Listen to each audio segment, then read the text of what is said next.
Bonjour à toutes et à tous, bienvenue sur KTV Kwezi FM, le 106.9 pour un temps de parole en direct à la radio et à la télévision. C'est un couple que nous vous proposons ce matin de découvrir, il s'agit de Fabrice et Narinda Zakzek. Fabrice est fonctionnaire, Narinda est avocat. Ils sont avec nous sur le plateau. Fabrice, Narinda, bonjour. Bonjour Patrick. Bonjour Patrick. Merci d'avoir accepté notre, notre invitation. C'est pas tout à fait le cas puisque vous m'avez contacté hier pour être tout à fait transparent avec nos auditeurs et téléspectateurs pour effectivement passer un message ici et nous expliquer pourquoi aujourd'hui vous êtes très en colère. Expliquez-nous, Fabrice. Alors, je suis effectivement très en colère. Je suis, comme vous l'avez rappelé, je suis fonctionnaire. Oui. Je suis également citoyen et je me suis toujours efforcé de respecter la loi et de la faire appliquer. Ouais. Voilà. C'est aussi votre métier. Hein, c'est mon métier, même si aujourd'hui, j'insiste, je viens en tant que citoyen et je ne m'exprime pas en tant que fonctionnaire. Ouais. Voilà. Mais j'ai quand même une opinion à faire valoir. Et j'ai suivi l'actualité comme tout le monde, j'ai lu les journaux, y compris les articles de Monsieur Bocher. Ouais. Et il y a quelque chose qui ne transparaissait pas, que j'ai envie de faire transparaître. Ouais. Bon, cette fermeture, je ne vais pas revenir, tout le monde connaît les circonstances, etc., qui ne sont pas faciles. Mais il y a quand même, j'entends, on ferme le bureau des étrangers, voilà, et tant pis pour les étrangers. Mais il n'y a pas que les étrangers. Moi, je suis français, j'ai des droits, j'ai épousé une femme malgache, avocate, qui a décidé de me suivre, voilà. Et non seulement elle a des droits, mais moi aussi j'ai des droits. Elle est conjointe français, moi je suis français. Et on a suivi tout un processus qui est très long, parce qu'entre le moment où vous décidez de vous marier, et le moment où la personne peut vivre avec vous, il s'écoule en moyenne entre 1 an et demi. Dans notre cas, c'était 1 an et 4 mois, chérie. Voilà. 1 an et 4 mois pour faire venir sa femme.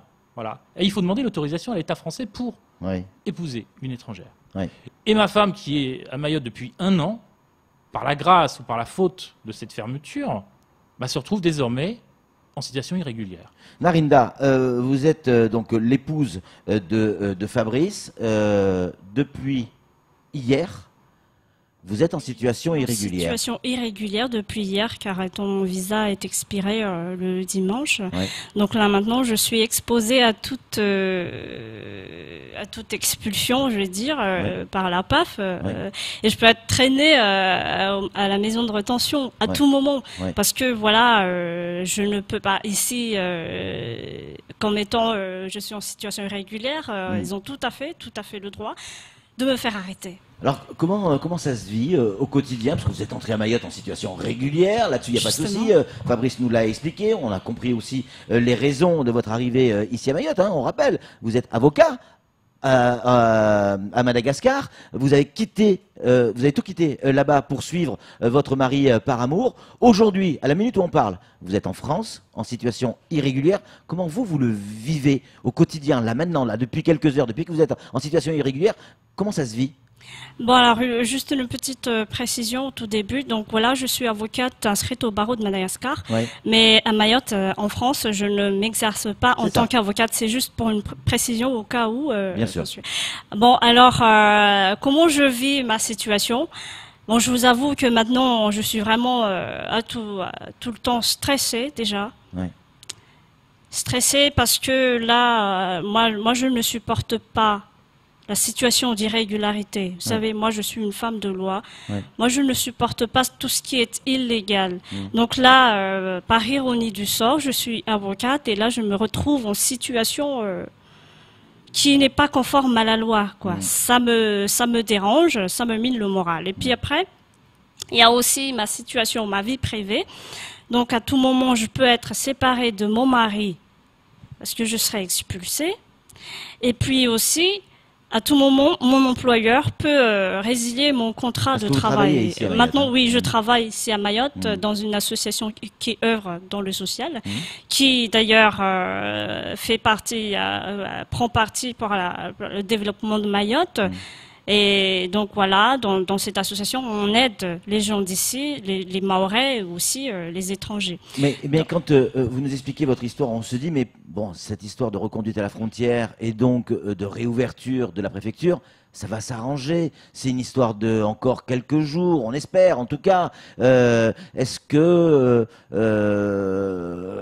en quoi c'est particulièrement gênant d'attendre ces quelques jours ou quelques semaines, Fabrice? Alors, déjà, vous êtes très optimiste, Patrick, parce que ça fait quand même, il faut le dire, quelques mois que les troupes perdurent. Bientôt 7 mois. Hein. Voilà, oui, 2 mois. Nous, on nous avait dit, parce qu'en fait, il faut s'y prendre 2 mois avant, donc on voulait s'y prendre avant. Comme ma femme l'a rappelé, on est très légaliste. On est très légaliste, donc on voulait s'y prendre avant. On nous a dit, à partir du 28 juillet, qu'est-ce qui s'est passé? Ça correspond peu ou prou à la période à laquelle le bureau était totalement fermé. Ouais. Quand je suis l'actualité, notamment, vous l'avez rappelé, le député Kamardine, que nous avons saisi tout le monde. D'ailleurs, je remercie le sénateur Tani, qui est la seule personne qui nous a répondu. Voilà, quand je vois que le député Kamardine a campé avec les mamans, je ne suis pas du tout sûr que la solution arrive bientôt. Nous sommes à l'origine, enfin pour partie, nous ne sommes pas les seuls, nous avons saisi le défenseur des droits. Quand on voit les critiques qui sont exercées à son encontre, alors qu'il a simplement rappelé que les droits, vous savez, il y a un socle de droits, on doit les respecter, tout le monde doit les respecter.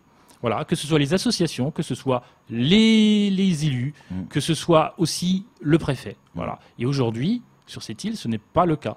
On place des gens en situation irrégulière. Alors, que les choses soient bien claires. Moi, je ne milite pas pour les droits des étrangers en situation irrégulière. Je pense, comme beaucoup de gens, et je suis victime de l'insécurité, ma femme l'est aussi, voilà, qu'il faut effectivement durcir les conditions d'entrée, mais la France, c'est la patrie des droits de l'homme, voilà, et il y a un socle de droits, et il faut que les gens respectent le droit.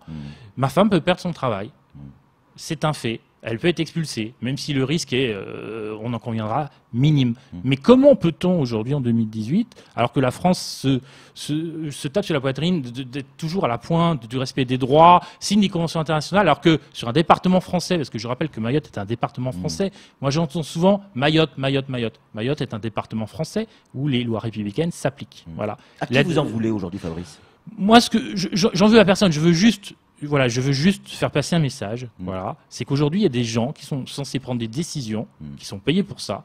Voilà, ils sont payés pour faire un job. J'aimerais qu'ils fassent leur job. Voilà, et leur job, c'est de faire respecter le droit, de faire respecter la loi. On n'a pas à placer une personne qui est venue en situation régulière, en situation irrégulière, quel qu'en soit le motif. Voilà. Sinon, Patrick, chacun va piocher ce qu'il veut dans le droit et commettre des délits. Ce n'est pas, à mon sens, possible. Samuel Bocher, le rédacteur en chef de France Mayotte Matin, a une question à vous poser. Comme vous le disiez tout à l'heure, vous êtes un couple de légalistes, hein, mais quand on parle d'illégalité, l'illégalité implique une notion de faute. Vous n'en commettez aucune faute, aucune erreur. Par contre, l'État, oui, pourquoi ne pas donc saisir le juge administratif, faire reconnaître la faute de l'État pour que justement, pour la rupture de continuité de service public, afin qu'il vous donne, par sa décision, une forme de sauf-conduit et de régularisation. Ce que tout le monde devrait faire dans ce genre de cas, à mon avis. Pourquoi? Oui, alors pour la saisine du juge administratif, on l'a déjà fait. Et dans un premier temps, on a fait le référé mesure utile pour enjoindre la préfecture de nous donner un rendez-vous, parce que auparavant, bien avant, la préfecture ne reçoit que sur rendez-vous. Donc ils ont donné une adresse mail pour que les étrangers puissent envoyer leur dossier et qu'ils appellent après pour le rendez-vous. Par contre, ça n'a jamais répondu. On a envoyé des mails et ça répondait pas. Donc du coup, on a décidé d'engager une procédure référé mesure utile qui malheureusement a été rejetée par le juge administratif en avançant qu'il n'y avait pas d'urgence par rapport à mon cas.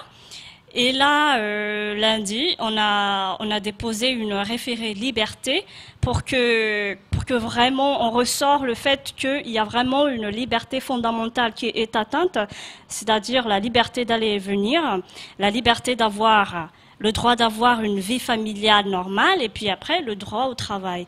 Parce que c'est ça aussi, c'est-à-dire qu'à la minute où on parle, parce qu'il y a pas mal de SMS qui arrivent en disant ils peuvent faire comme tout le monde, ils attendent que ça ouvre. Ok, pourquoi pas. Mais si vous deviez aujourd'hui aller à Madagascar pour une raison, peu importe la raison, une raison personnelle, importante, grave, vous devez aller à Madagascar rejoindre votre famille. Vous ne pouvez pas sortir du territoire. Justement, je ne peux pas sortir du territoire si jamais il y a quelque chose qui arrive là-bas, décès. Oui, par exemple. Je ne sais pas, on ne souhaite pas, évidemment, mais... oui. Je ne peux pas sortir du territoire. Et donc voilà, je suis prisonnière aussi du territoire là, parce que je ne peux ni sortir, ni circuler librement dans le territoire ou en dehors du territoire. Et ça vous affecte beaucoup? Ça affecte beaucoup. Ouais. À partir du moment où votre liberté est touchée, ça affecte beaucoup. Je pense qu'il n'y a personne qui veut être... dans cette situation. Ouais, voilà. Fabrice, quand je vous ai eu au téléphone hier pour préparer cette émission, je vous sentais en colère, ému, limite au bord des larmes, parce que vous m'expliquiez clairement que vous pouviez vous retrouver séparé de votre femme pour des raisons qui ne concernent pas du tout votre couple. Et vous viviez ça comme une injustice. Et c'est pour bien comprendre, hein, pourquoi, et je reprends la même question que tout à l'heure, pourquoi, même si vous dites que je suis optimiste, pourquoi ne pas faire le temps que les affaires s'arrangent, j'allais dire un peu la politique de l'autruche, ça va s'arranger. C'est pas une délinquante, votre épouse. Elle va retrouver ses papiers dès que la préfecture va réouvrir. Alors techniquement, c'est une délinquante. Ouais. Voilà. Et je vais juste apporter une petite précision Ouais. sur ce qu'a dit ma femme. Ouais. Donc Samuel disait pourquoi vous vous adressez pas au TA. Ouais. On l'a fait. Mais de toute façon, quand bien même nous aurions eu une injonction, il faut quand même savoir, et d'ailleurs la CIMAD l'a dit, le défenseur des droits Jacques Toubon l'a repris dans son communiqué, on le sait également par le biais d'autres avocats, parce qu'elle est encore en contact avec quelques avocats de Lille, il faut savoir qu'aujourd'hui, le préfet, la préfecture, n'obéit pas aux injonctions du tribunal administratif. Je vous rappelle Voilà. que le préfet et la préfecture sont vos employeurs. Hein. En parlant de ça, On va dire que c'est mon patron. Oui. Oui, Donc là, d'une vous certaine êtes façon. conscient quand même que vous êtes en train de parler de votre patron? Alors c'est mon patron, mais je ne parle pas dans le cadre de l'exercice de mes fonctions. Oui, Voilà. mais vous êtes fonctionnaire. Bien dans le micro, s'il vous plaît. Oui. Ouais. Donc j'ai parfaitement conscience que c'est Ouais. mon patron. Et j'ai envie de lui dire voilà, qu'il faut absolument que la situation se décante. Alors c'est un petit peu technique si vous me permettez. Bien sûr. Il a tout à fait, à mon sens, mais ça n'engage que moi, les moyens de régler cette crise. Comment ? Pour certaines catégories d'étrangers. Un article du CCETA lui permet effectivement d'autoriser, pour certaines catégories, on pourrait notamment penser aux conjoints de Français ou simplement aux étrangers en situation régulière, Ouais. de déposer une demande par voie postale. Et pourquoi Voilà. il le fait pas, selon vous? Ah, Faudrait lui poser la question. alors là, si je devais répondre à cette question, je pense qu'effectivement, je m'exposerais peut-être à des poursuites. Samuel Bocher a une question à vous poser.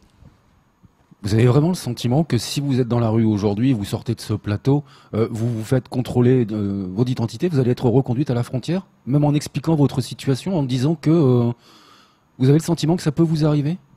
Vous savez, tout peut arriver. Hein, C'est cette incertitude en fait qui est gênante. qui me ronge, parce que là, je vous ai dit tout à l'heure que je vis dans le stress.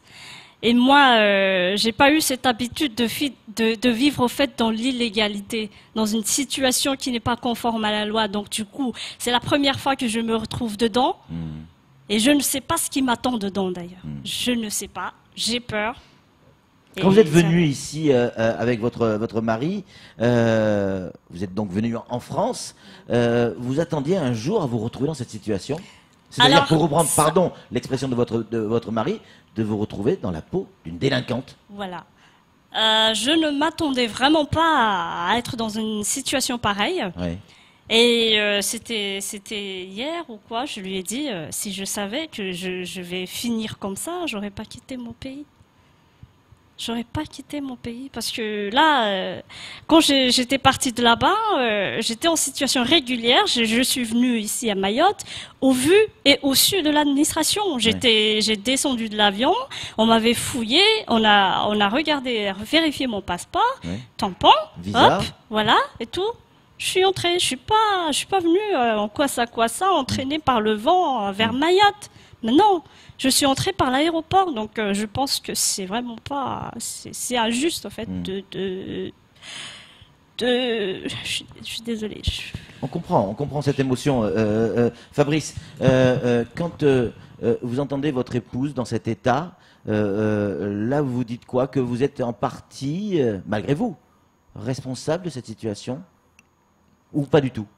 Alors, en toute Vous vous sincérité, culpabilisez quelque en part toute sincérité, je ne me sens pas responsable de la situation. Nous avons toujours, et j'insiste sur le mot toujours respecté la loi. On a fait des choix, vous savez, j'ai des collègues qui ont fait des choix différents, qui ont épousé des femmes malgaches ou anjouanaises ou comoriennes dans d'autres situations. Moi, dès le départ, on a fait le choix de la légalité. Donc je me sens pas... Par contre, ça me blesse, oui, parce que quand vous voyez votre femme, voilà, qui pleure le matin, comme ça a été le cas dimanche, elle s'est réveillée, en pleurant. Voilà. Parce qu'elle avait cette sensation-là d'être en situation irrégulière. Et comme vous l'avez dit, si jamais, et c'est pas souhaitable, un de ses parents devait décéder ou serait gravement malade, elle ne pourrait pas se rendre à Madagascar.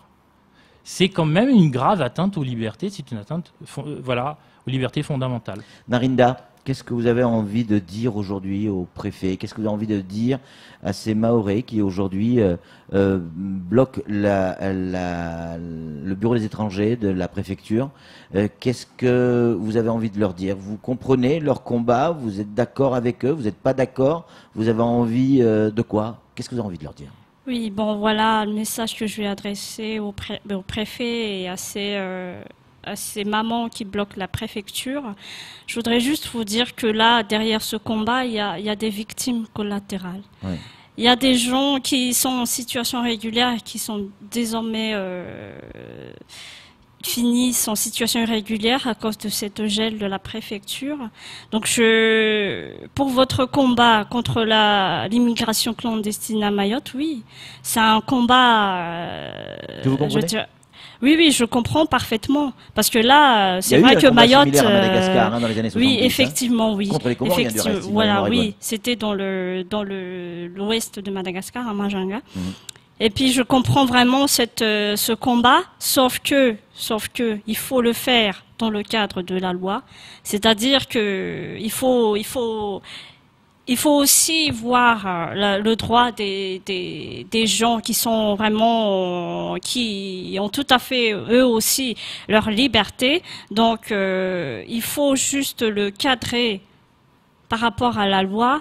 C'est-à-dire déjà là, il y a une atteinte, il y a une gel du service public, c'est-à-dire que là, le principe de continuité de service public, n'est pas assuré. Samuel, pour conclure. Fabrice, je m'adresse aux citoyens, pas aux fonctionnaires, entendons-nous bien. Hein. Pensiez-vous possible un jour qu'il puisse y avoir une rupture de continuité du service public et notamment à un tel niveau en France? Alors clairement non. C'est la première fois, et je dis bien la première fois, nous avons vérifié qu'il y a une telle atteinte. Voilà. Alors, les préfectures ont pu fermer. Hein. Je pense que la préfecture de Corse, qui a été victime d'attentats, a pu fermer. Mais là, je rappellerai quand même une chose importante, ce n'est que le bureau des étrangers. Ouais, il y a eu quand même la sécurité sociale, il y a aussi la ARS qui a été perturbée, pas aussi longtemps, certes, mais tout de même. Alors, je voulais quand même rebondir sur quelque chose, que j'ai eu cette sensation très rapidement. Vous avez parlé de l'affaire à Majinga. Oui. Voilà, avec l'affaire des qui s'est finie dans un bain de sang. Qui s'est finie dans un bain de sang. Ouais. Moi, je sens. Je lis beaucoup les forums, je lis les propos. Il y a des propos aujourd'hui qui sont très inquiétants à l'égard des étrangers, et pas seulement des Comoriens. Et si l'État ne fait rien, voilà, il faut prendre garde. Il y a eu des décasages, on le sait. Moi, ça fait 2 ans que je suis sur cette île, il y a eu des décasages. Ça pourrait aller beaucoup plus loin. Et moi, je demande à l'État de prendre ses responsabilités. Manifester le combat contre l'immigration irrégulière est tout à fait légitime, mais il y a des limites. Et aujourd'hui, les limites, elles me paraissent atteintes et même dépassées. Voilà. Et si on ne veut pas qu'il y ait des bains de sang, il va falloir que l'État prenne ses responsabilités, je pense, en tant que citoyen.